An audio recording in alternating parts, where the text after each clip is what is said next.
welcome to HogTalk, our weekly video cast here from the morning news. This is Alex Abrams. Yes, I'm Robbie. Hello. We're here for our second or our third trial run. Obviously, we're going to do this again. Hopefully, we're a little better than we were at it last week. It's still a work in progress. Still a work in progress, but we actually do have a lot to talk about this week.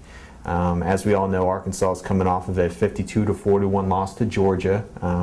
And what was a thrilling game until probably about the fourth quarter when it became obvious to Arkansas fans that the Razorbacks were going to lose. Yeah, they're going to be in the short end of that shootout. Yeah, and there's a lot to go over with this game, so we'll try to do it real quick. Obviously, one thing to point out, Ryan Mallon's night was pretty incredible. He threw for 408 yards and 5 touchdowns. Yeah. Alex, what did you think of what he did? Oh, I mean, you can't. That's the thing. You can't really ask more of a quarterback. In his season debut against Missouri State, he put up 300 yards and everyone was impressed. But it's like, all right, that's Missouri State. Georgia, and I know Georgia's defense has struggled, but still, the idea that he could go out there and kind of throw the ball around. I mean, early on, he was finding Joe Adams, Greg Childs, Jarius Wright. It's just like he was just going to so many different receivers for big plays.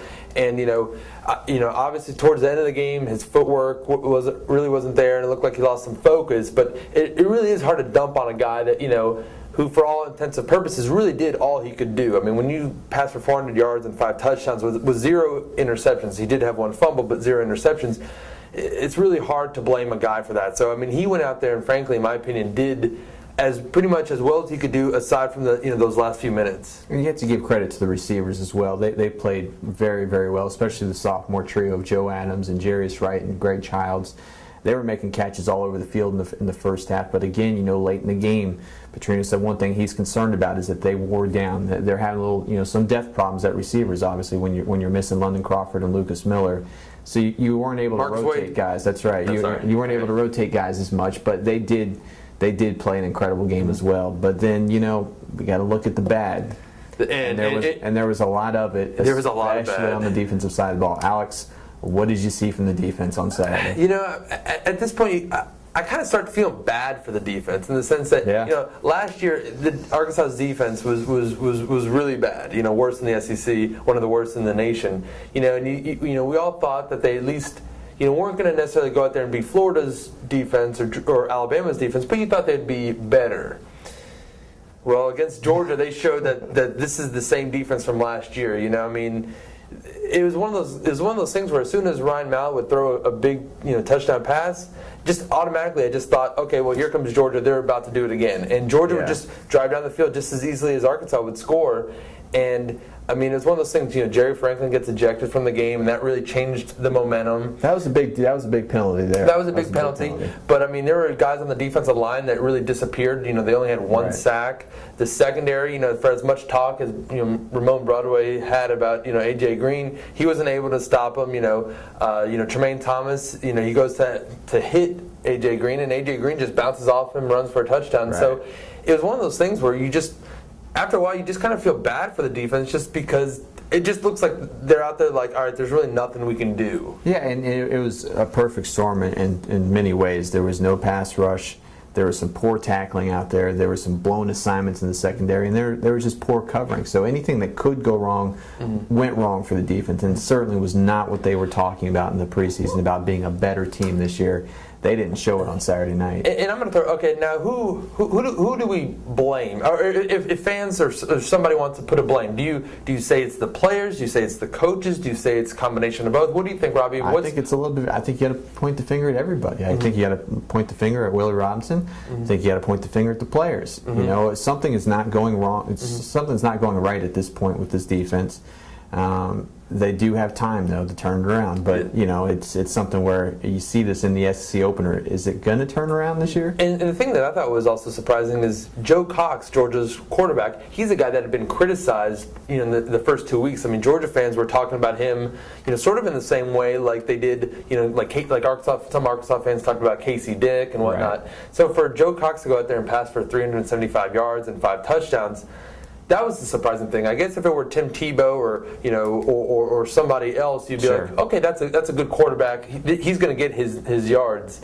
But for Joe Cox, a guy who been sick, who'd been struggling somewhat, for him to go out there and look as good, I think that's to me the thing. Is like, wow, the defense really needs to figure some things out. And this is where we spin it ahead now, because obviously Arkansas had 2 weeks to prepare for Georgia, but those days are done now. It's going to be week in and week out. They've got tough tests, and really one of the toughest they could see this year is coming up on Saturday. They're playing number 3 Alabama down in Tuscaloosa, which is something you know as a team. If you lose, you lose a heartbreaking game on ESPN. Yeah. You're hoping that you're playing Missouri State the next week. You're hoping you don't want to play the number 3 team in the country. Yeah. What is it going to take, I guess, for this team to have a chance to beat Alabama? I'm not saying to beat Alabama, but maybe to have a chance to be in the ball game and have a chance to do it. I mean, I think obviously the defense is going to have a lot better game. I mean, that's obvious. But I wonder, is it going to be one of those things where the offense it's going to be all on them? It's going to be on their shoulders, because they're going to need Ryan Mallett to pass for another 300 plus yards. They're going to need him to throw for another 4 touchdowns.